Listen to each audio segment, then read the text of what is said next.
Oh, hey. Hey, thanks for meeting me here on such short notice. This place isn't bugged, is it? Bugged? Wait, Jamie, what's going on?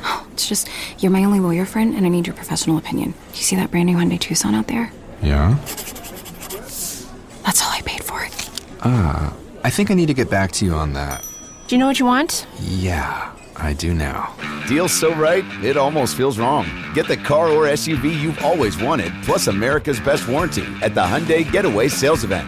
The guilt is real, but so is the savings. Listen, I don't want to get in your business, but if that's all she paid for it, I'll have what she's having. It's a great day for a new Hyundai at the Hyundai Getaway Sales Event going on now. Get 0% APR for 60 months, plus 0 payments for 90 days on all Hyundai Palisade, Santa Fe, and Santa Fe hybrid models. And check out our other great deals at your Hyundai dealer today. Offer ends September 2nd. Call 562-314-4603 for details. Now, The Hunt Palmer Show. This is a catastrophe. You are now listening to The Hunt Palmer Show. Brought to you by Renaissance Homes and Pools on 104.5 ESPN Baton Rouge. That's what I wished for when I blew out my candle. Locking down the middle of the day. Live from downtown Baton Rouge. This is Hunt Palmer. The floor is yours. Hour 2, Wednesday edition of the Hunt Palmer Show, working towards the weekend. Have to work week in the rear view mirror. Appreciate you hanging out with us here on 104.5 ESPN Baton Rouge. What's the Saints record going to be this year? I'll go through it game by game coming up in 15 minutes. That starts, of course, Sunday. Saints and Cardinals from the Dome at noon. SEC football power rankings coming your way at 2:30. There's been a little bit of shifting. I got to be honest, the middle of the league, I don't know what I'm doing. But I guess that's to be expected when you're looking at one game and half the league played teams that can't compete. So we'll see. That's SEC Power Rankings coming your way in 30 minutes. Louisiana Tech coming into Baton Rouge this weekend. Matt Belinson covers the Dogs for the Ruston Leader. Good enough to give us a little bit of time here on this Wednesday. Matt, thanks for the time. How are you? I'm doing pretty good. Thanks for having me on. It's our pleasure. All right, let's talk about the expectations or maybe lack thereof entering this season for Louisiana Tech. Hasn't been a great start to the Sonny Cumbie era. Are there expectations? Is there pressure? How was the fall leading into week one? Yeah, there's no doubt that this year was a time for Sonny Cumbie to get this program back to a winning season, earn a bowl game. Obviously, they played in the Independence Bowl last year. Unfortunately, Marshall had to step out due to some COVID issues, but Louisiana Tech has not had a winning season since pre-COVID. So, like you mentioned, Sonny Cumbie, the pressure is definitely on. Talking to AD Ryan Ivey in the preseason, he made it very clear that Sonny Cumbie has to get this team to a bowl game this year. He has to have a winning record and compete for a Conference USA title. I don't care where you are in college football. Year 4 is plenty of time to reload your roster, to get your infrastructure in place, and certainly Tech fans and Tech administration have both made it very clear that they need to win this year, and that Sonny Cumbie definitely feels that pressure. So I think coming into this season, obviously you lose your defensive coordinator, a lot of defensive staff. You're also bringing Tony Franklin back as offensive coordinator. So a lot of staff changes, a lot of roster turnover. I think that's been business as usual under Sonny, but definitely the pressure is on, regardless. Let's talk about offense, because obviously he was a prolific passer in his college days. His background is in offense. Got a quarterback change with an incumbent coming back. What does this Louisiana Tech offensive identity want to be?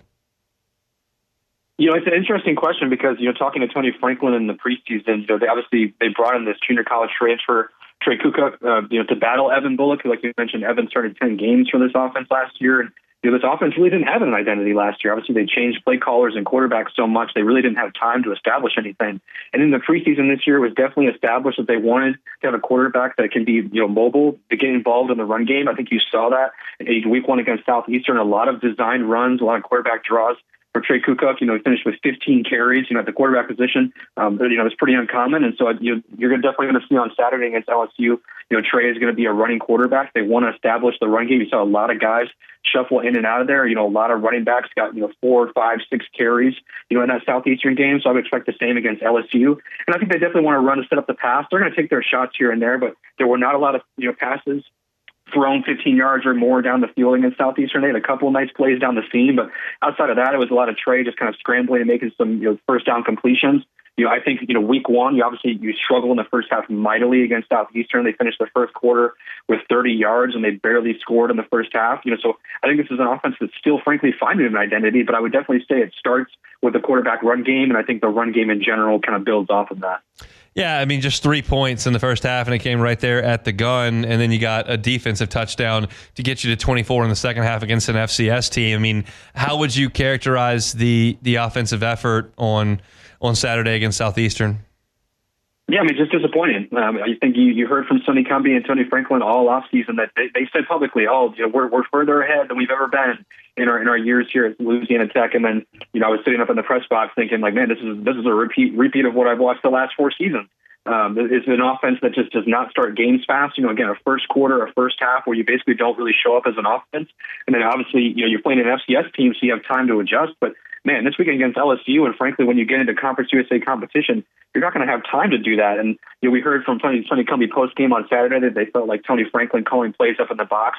There was just a lack of comfortability there with the offense, so he came down in the second half. And it seems like moving forward, he's going to be on the field calling plays. I think just from a comfortability standpoint. So I think, like I mentioned before, I think it's an offense that's still finding its identity, but I think overall it was a disappointing start because, I guess as FCS team at home with all this talk in the offseason about bringing Tony Franklin back, I think fans expected more. And like you mentioned, you only scored 2 offensive touchdowns. So I think there's definitely a lot of skepticism going into this week in frankly conference play of what this offense can be. Matt Belinson is our guest with the Ruston Daily Leader, talking Louisiana Tech Bulldogs as they head down from Ruston to Baton Rouge coming up on Saturday night. Defense led Conference USA last year and pitched a shutout in week 1. Is that the strength of the team? Oh, there's no doubt. And like I mentioned, they changed defensive coordinators in the offseason. Jeremiah Johnson leaves for Coastal Carolina. And they bring in Luke Olson, who led Jacksonville State to a Conference USA championship last year, was one of the better defenses in the country. And Louisiana Tech, like you mentioned, had a pretty solid defense itself. And I think the one biggest difference that we've heard so far in the offseason, and I think you saw that against Southeastern, was that this defense really predicates itself on taking the ball away. For as good as Louisiana Tech's defense was in the red zone and stopping the run last year, just in total defense, they ranked really low in taking the ball away. And I think, frankly, you heard that from Luke Olson in the offseason was, they were a fine defense last year, but man, we won a championship at Jacksonville State because we knew how to take the ball away. We knew how to make opponents uncomfortable. And I think, frankly, if you had to project somehow, does Louisiana Tech have any sort of chance to beat LSU on Saturday? The only chance is they would have to turn over LSU. I think it was encouraging to see that, the offseason mantra lived up to the hype. In week 1, you obviously a defensive score. You held your opponent, shut out. 8 scoreless quarters for this defense dating back to last year at home. So I think there's some encouraging signs that this defense can take the ball away. But obviously you're going up against an elite offense and elite quarterback this week. So I think it's going to be a lot tougher. But based on what Luke Olson and these defensive players have said, they're going to dial some things up. They're going to try and get this offense of LSU uncomfortable and, see if they can make some plays happen, because if they don't, I don't think they're going to be able to stop them from just marching up and down the field if they cannot dial some exotic looks and, force them to make a mistake. Last year, Louisiana Tech played 2 Power 4 teams. They went to NC State and lost a 30-20 game. And they played Arkansas in November and lost 35-14. But that was a reasonably competitive football game. Do you feel like Louisiana Tech has the horses to hang around on Saturday? Is this too much of an uphill battle? I think it goes back to the defense. You mentioned the Arkansas game. I was there in Fayetteville last year. And again, I know that the final score looks like a blowout, but you look at Arkansas's first 5 drives as an offense. Let's just look at it. Punt, interception, punt, fumble. And Louisiana Tech doesn't score off of any of those, defensive stops. So that's an example of where your defense came to play. They held an SEC opponent shut out, basically for the first 2 quarters, and then your offense doesn't show up. So I think, again, it comes back to, can the defense create, a mismatch for Garrett Nussmeier? Can they get him to make a mistake? I certainly think the defense is good enough to hang around for a little bit. Offensively, I was not encouraged, like I mentioned, what I saw last week, and I think they just have so many questions at wide receiver, and I think who's going to be the playmaker on this team, that I think offensively, if you don't get out to maybe, if you can't score at least 10 points, I think through the first 2 quarters, your defense is going to have a hard time, being on the field that much. So I would anticipate if this defense cannot get a couple stops early and maybe give this offense a chance, to score early, I don't see how LSU does not, blow them out. Does your gut tell you that Tech is competitive in Conference USA this year as far as potentially towards the top, or does it look like that's an uphill battle as well? I think the early portion of their schedule certainly sets them up to be an upper echelon team. Again, your first 3 league games are New Mexico State, UTEP, and Kennesaw State.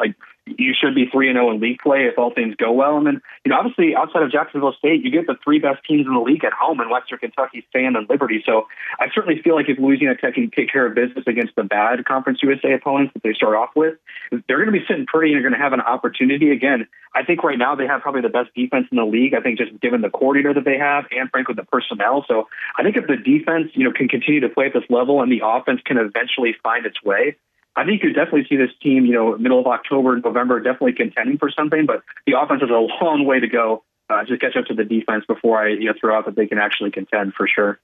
Matt, we appreciate some time. We will catch up on game day inside Tiger Stadium. Thanks, man. Yeah, yes, sir. Thanks for having me.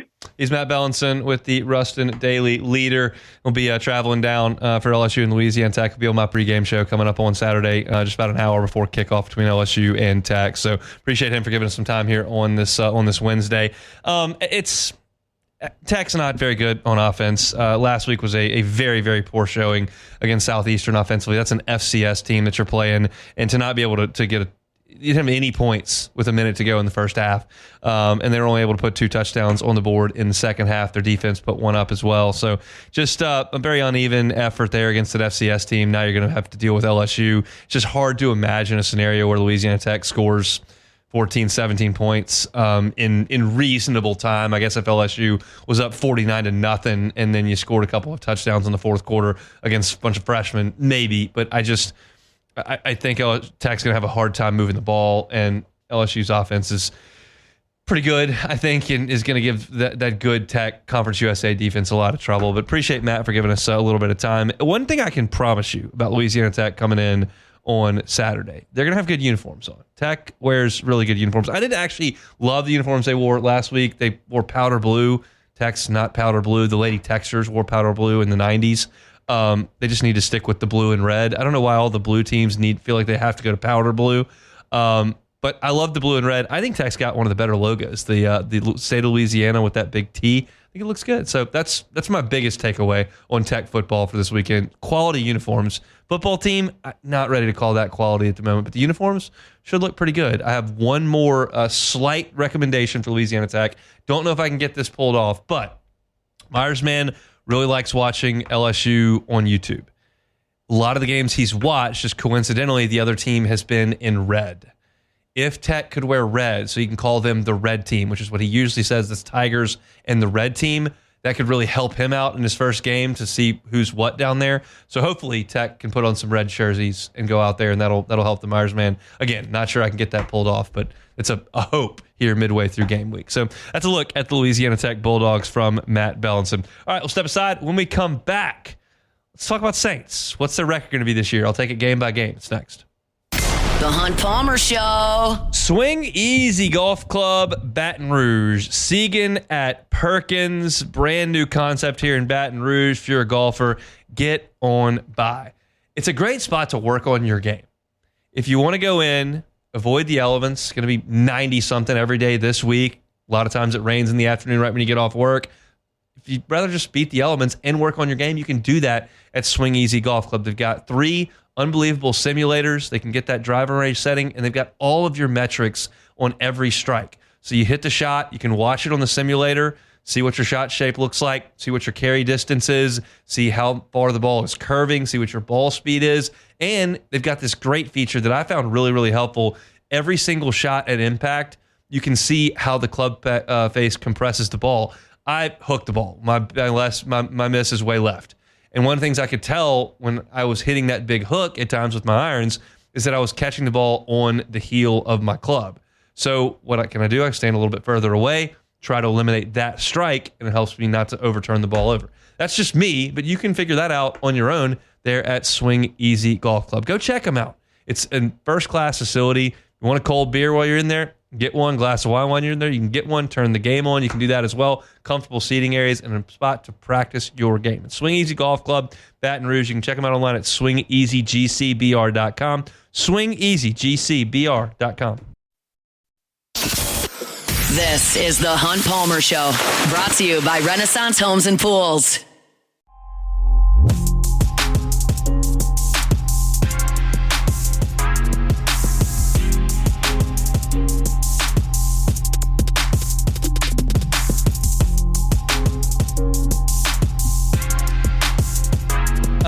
I did my SEC Power Rankings about an hour and a half ago. No, about 2 hours ago. And I did not go back and reference it to last week's. So I just did that in the break. I'm not going to give any team names here, but that team moved up 5. That team moved up 7. That team moved back 4. That team moved back 7. That's some significant shuffling in the middle of my power rankings here. We will get to them in the next segment. How many teams stayed still? 1, 2, 3, 4, 5. Only 5 teams stayed still. So a lot of shuffling in the power rankings from preseason to after 1 week of play. We'll get to those coming up next. But it's time to talk Saints. The Saints will start this season on Sunday at home against the Cardinals. And nobody is expecting the Cardinals to win the Super Bowl this year, but it is a little bit telling that in the Superdome, the Cardinals are nearly a touchdown favorite. That doesn't happen very often in the NFL. If you've listened to Matt on After Further Review, only 9 times all year last year was there a point spread of 7 or more in the NFL. And this is not more than that. It's 6.5, but it's close.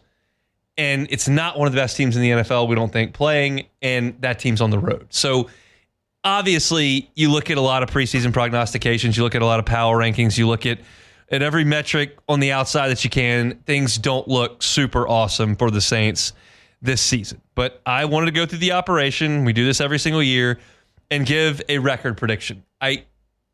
When I did LSU a couple weeks ago, I honestly kept my season-long record in mind as I was doing it and kind of made sure it lined up. I did not operate that way with the Saints in this instance. Instead, I just said, I'm going to pick game by game and see what the result is at the end. So that's what I have done. So let's run through it. I don't have any scores here, but I'm going wins or losses. I'm just not ready to pick the Saints to win on Sunday. Kyler Murray is a pretty good quarterback. The Cardinals roster is better than the Saints. Would I be stunned if they won? No. But I'm going to pick the Cardinals to win the opener. Then San Francisco comes in. San Francisco is not what they were 2-3 years ago, but McCaffrey's healthy. I think that that's a much better roster than the Saints, and I think that they will come into the Dome and win. So that's 0-2. Your next 2 are on the road in very, very, very difficult places to win, at Seattle and at Buffalo. I've got both of those as losses as well. So that moves the Saints to 0-4. Then you come back and have your first opportunity here, I think, at a win at home against the Giants. I'm actually not going to pick the Saints to win that game either. I don't know if it's going to be Russell Wilson or Jackson Dart at that point, and that probably skews the way I think about it. Assumption would be it'll be Russell Wilson. We'll see. But that's 0-5 start for the Saints. I have them snapping that in October 12th at home against the New England Patriots.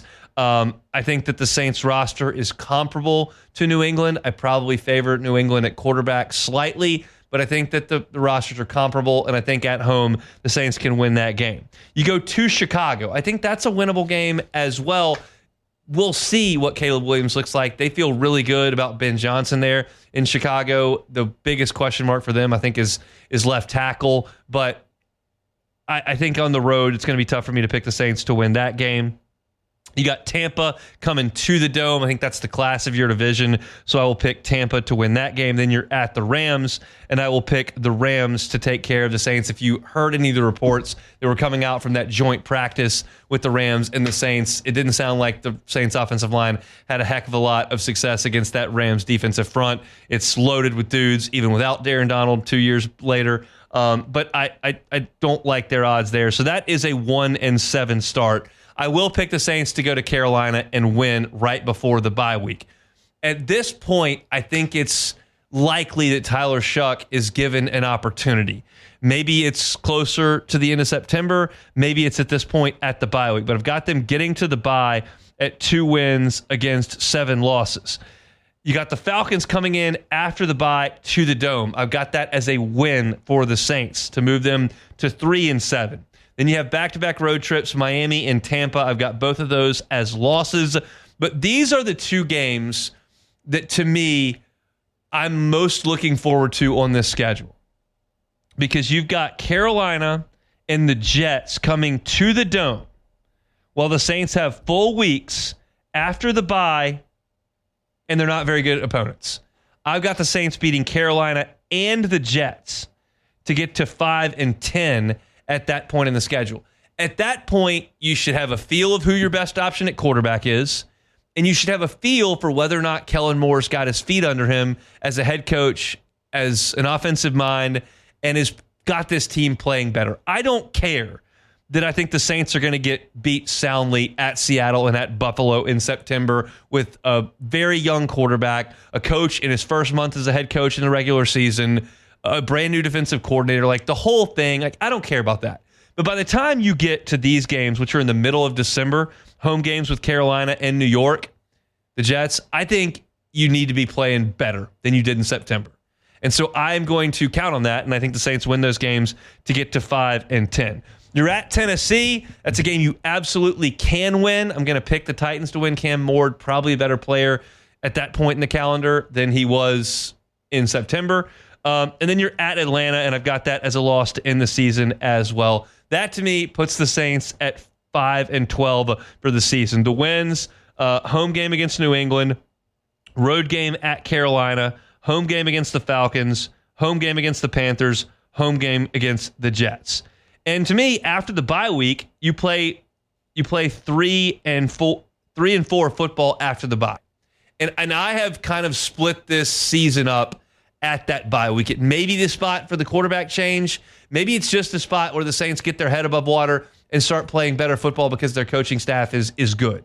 But I think that is most important. I'm less concerned with what is on the left side of the dash and what's on the right side of the dash this year. Is it 3-14? Is it 5-12? Is it 7-10? Like, you miss the playoffs in any of those cases. Sure, it's better to win more than lose more. But I can also make the case if you're not going to make the playoffs, you might as well lose more. But I think the way it looks, the way the team functions after the bye week, whether it's Rattler or Shuck, to me is important because you listen to this schedule after the bye week, and we've talked about this. Home against the Falcons, that's winnable. At the Dolphins, that's winnable. At the Bucks, maybe a little bit tougher. But then you've got the Panthers at home, that's winnable. The Jets at home, that's winnable. At the Titans, that's winnable. And at the Falcons, who knows? But those games are winnable for New Orleans, I think, after the bye. There's a lot of stuff pre-bye that I don't love. Like, I don't love San Francisco. I don't love at Seattle. I don't love at Buffalo. I don't love at Chicago. I don't like the Bucks coming in. I don't like at the Rams. Like, that's a lot of games that I look at and go, I don't think the Saints are capable of winning that game. In the NFL, things happen, and at times a lesser team wins because they're all pros. But there are more difficult games pre-bye than post-bye. After the bye, the Saints need to play better. And in my forecast here, they win 3 and lose 4. That's near 500 football, and I like that. Now, is that going to be a slog to get through a pre-bye slate where I've got the Saints losing 8 games and winning 2? Yeah, that's tough. But it's just part of what you sign up for this year. You need growth. You need development. You need things to get better as the season goes along. And that's what I'm banking on here with this prognostication. So to me, I got the Saints at 5-12, and hopefully the last 5 look better than the first 12. That's my thought. So that's my story. I'm sticking to it. Beck, you've listened to this diatribe. How do we feel about this prognostication by me? It feels pretty fair. The only thing that's going to be, to me, that's going to be interesting for the Saints is when or if they go to Tyler Shuck at quarterback. When? When I think is probably the answer. And if he can inject some life into the team and maybe show, obviously it's going to be up and down for him just based off what we saw in the preseason. He's not going to go out there and play really well. He's going to have some. But the thing you want to look for is if he has some moments that show you, okay, if with a little bit more time, this guy could potentially be the quarterback for the Saints. I expect in the first 5 or 6 games that Spencer Rattler is just going to show you, kind of like he did last year, that he's just an average quarterback. He's never going to be a guy that you're going to really trust. He's not your franchise quarterback. No, he's not. He's not going to be, I don't think. So That's I think the most interesting is going to be Shuck, but yeah, I expect I think the ceiling for the Saints is probably 6 or 7 wins. We shall see. Saints and Cardinals Sunday noon Dome. Looking forward to it. I think there may be a point in the schedule where you go, God, again. Yeah. But first game, come on now. I did see on SeatGeek, which is the official ticket partner of the Saints, that secondary market's got about 10,000 tickets available in the Dome. So some of those will get bought and used, but I don't know that you're going to have a full house on Sunday, and we'll see just what the reception is. It's just it's. I remember at SC Media Days, John Neighbors went on Matt's show and said, "I don't recall a season with less anticipation for Arkansas." And I kind of feel that way with the Saints. Since I've been here, I can't think of a season with less anticipation. I moved down to Baton Rouge in 2006. So you can imagine that's right when things were at a fever pitch the entire time I've been here. And now you're kind of feeling like taking a step back to the earlier 2000s at this point. We'll see if they can shake free from that pretty quickly. But that's a look at the Saints schedule here on this Wednesday. Brought to you by Renaissance Homes and Pools. When we come back, SEC Football Power Rankings. Where are the Tigers? That's next. The Hunt Palmer Show.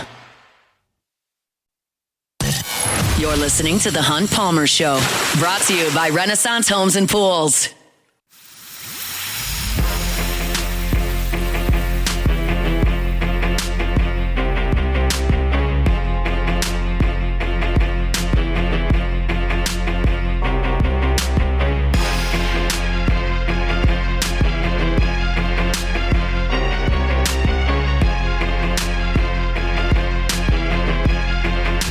Renaissance Homes and Pools, built by Renaissance.com. Looking for that outdoor kitchen?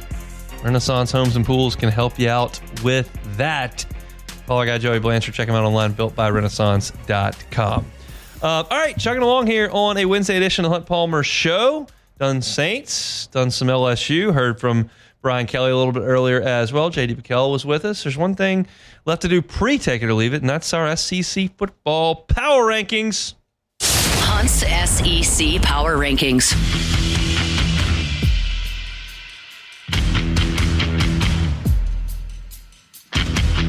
The Georgia Bulldogs. We're building some suspense there, but the Georgia Bulldogs are number one. This is just a respect thing with them. Like, they went out and obviously hammered Marshall. Who cares?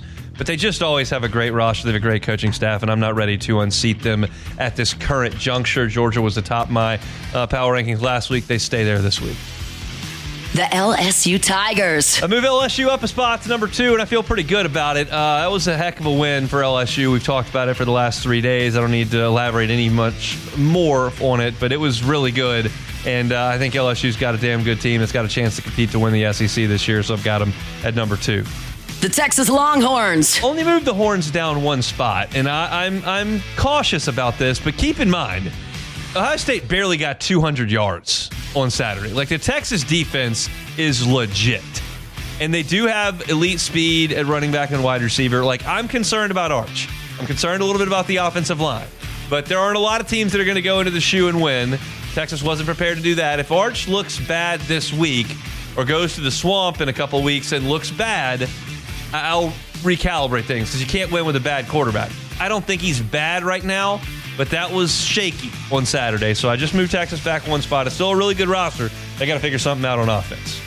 The South Carolina Gamecocks. I moved South Carolina up 5 spots. Defense looked good against Syracuse. That first drive, looking, whoa, that looks pretty good for Lenora Sellers. Then they didn't score again for like a long time. Got a special teams touchdown there against Virginia Tech. It wasn't a clinical effort, but I thought it was pretty good. And to be quite honest, from 4 to 12, I could pretty much mix them up and throw them in a hat. I'll take South Carolina up 5 spots from 9 to 4. The Tennessee Volunteers. I moved Tennessee way up. I thought the offense looked really good against Syracuse. Syracuse may be terrible. That may not be a great sample size, but I feel confident the defense for Tennessee is going to be good. They made some explosive plays against an ACC team in the game on Saturday, so I thought it was a pretty good effort. I moved them up to number 5. Am I married to it? No, but I got them there now. The Ole Miss Rebels. Ole Miss up from 8 to number 6. Obviously, put out the whooping stick as Lane Kiffin teams usually do. Those offenses are very difficult to defend if you're outmanned, and most of their non-conference games, they're outmanned. Simmons played well. The defense was pretty good. Still don't love this Ole Miss team, but I thought they played pretty well on Saturday, so I got them in there at number 6. Texas A&M! I backed A&M up 3 spots. Like, Casey Concepcion made a huge impact. A couple early touchdowns.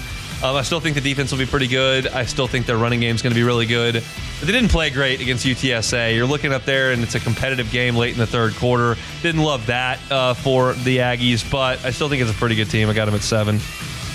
The Oklahoma Sooners. We'll learn more about Oklahoma this week as they welcome Michigan in. We'll see how that goes. I moved them back from 7 to 8 at this instance. Moved Tennessee and South Carolina up in front of them. I think Oklahoma's going to be pretty good. I think middle of the pack's fair. The Auburn Tigers. Auburn up from 11 to 9. I thought they looked good on Friday. I really was impressed. I don't think Baylor's great, but I think their offense is good. I picked Baylor to cover in that game and win that game. That did not happen, so nice job going on the road. Fairly hostile environment and taking care of business. Auburn handled themselves well in that spot, so give me Auburn up to number 9.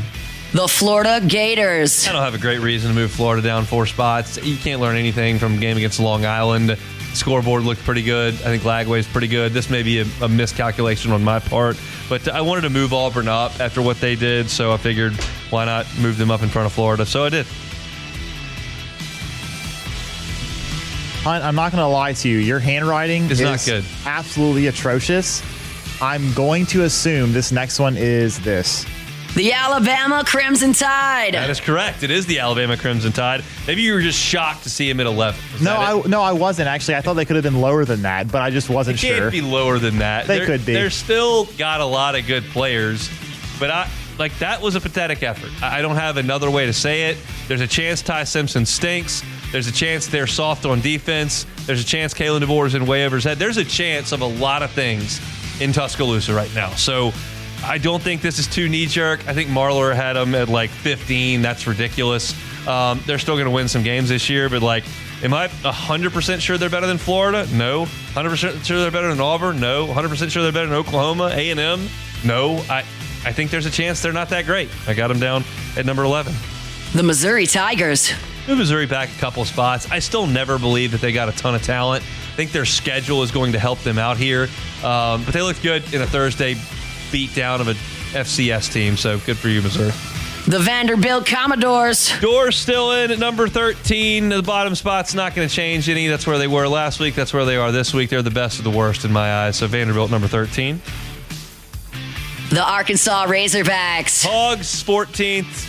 Good effort against another FCS team, but you're going to have to step things up here in a couple of weeks. Notre Dame is knocking on that door here shortly. Don't love the talent level on Sam Pittman's roster, but they get out there and they get a win to start the season. They're 14th. The Kentucky Wildcats. I think Kentucky's potentially awful. Toledo hung in there with them as we thought they would. The number was only 9.5, and Toledo covered it. I think it's a bad team, but I don't think it's the worst team. That's Mississippi State.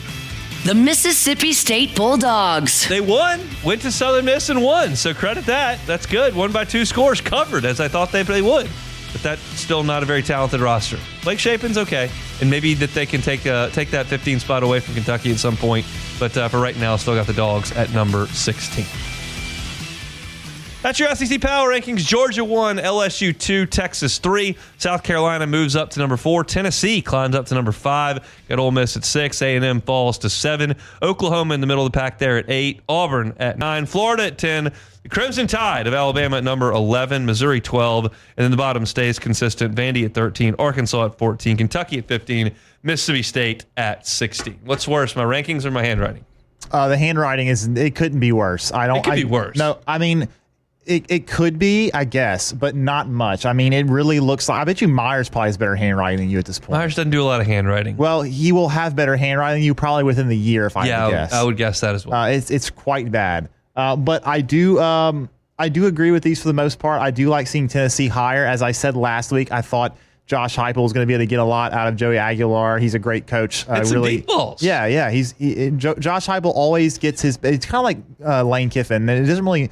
It kind of matters who the quarterback is, but he can get a lot out of even some guys that you may not think of as highly in terms of the talent wise. But I like Tennessee that high. But I agree with you. It's going to be hard. It's going to be interesting to see how these middle of the pack teams shake out. South Carolina at 4 seems crazy on the surface, but who else are you going to put there? I mean, that's just they had a good win, so I'm not surprised to see that. No, where should I put Bama? I don't mind. I guess 11. I guess is okay. I think if you say, all right, let's just put Alabama against these teams ranked around them, and who do you think would be favored? I think if they played Florida if they played Florida in Gainesville, I think Florida has a chance of being favored in that game. I don't disagree with that. And then Missouri, they're going to be favored anywhere. Vandy, they're going to be favored. All those other teams are going to be favored against them. So it's not a bad thing, but they had probably the worst loss of anybody in the SEC in terms of just the magnitude of the loss, how many points they lost by. It's stunning that everyone's handicapping of that loss was just like, yeah, Bama just got punched in the mouth and just didn't even think about answering. Yeah. They just sat there and let Florida State and a guy that got benched at Boston College last year run it down their throat. Like, that's essentially what the narrative was. And it's not like this one hot take artist jumped on a mic and was like, these guys don't even try. It's every single college football person that watched the game or has looked at the films like, yeah, they just, Florida State just runs it and Gus Malzahn's run scheme and they just get knocked out of the way. It's like, well, that's not very good. The Gus bus rolls on. Gus bus. Yeah, they had a legend from the Feinbaum show said the Gus bus ran over his candy ass. That's what he said. That's a pretty good statement. Legend out. All right, that's it for Power Rankings. We'll come back and close it out. The Hunt Palmer Show. Genesis of Baton Rouge. Find that inventory online, genesisofbatonrouge.com. How about valet test drives? Love that. They can come to you at the office. They can come to you at home. You'd like to test drive a Genesis vehicle, do it from the comfort of your neck of the woods. They're happy to come to you. It's just part of the experience, part of the customer service. They go above and beyond. And if you purchase that new Genesis, well, for 3 years, you don't have to bring it in for maintenance either. They'll just come get it for you. They'll bring you a loaner, get on about your day. They handle the maintenance, bring it right back to you. Just part of it. It's a luxury brand at a reasonable price. Get on by and see them, Airline at PQ. Check out that line of vehicles. The GV80 is awesome. Got behind the wheel of one a couple of weeks ago. Just drives so smooth. All the features that you're looking for. And an IHA top safety pick, which means one of the safest vehicles on the road. The entire line of Genesis vehicles is an IHA top safety pick. Some of them top safety picks plus. So if safety's important to you, we know that it is. Get on by Genesis and test drive a vehicle today. It's Genesis of Baton Rouge, Airline at PQ, and online at genesisofbatonrouge.com, genesisofbatonrouge.com. This is the Hunt Palmer Show, brought to you by Renaissance Homes and Pools.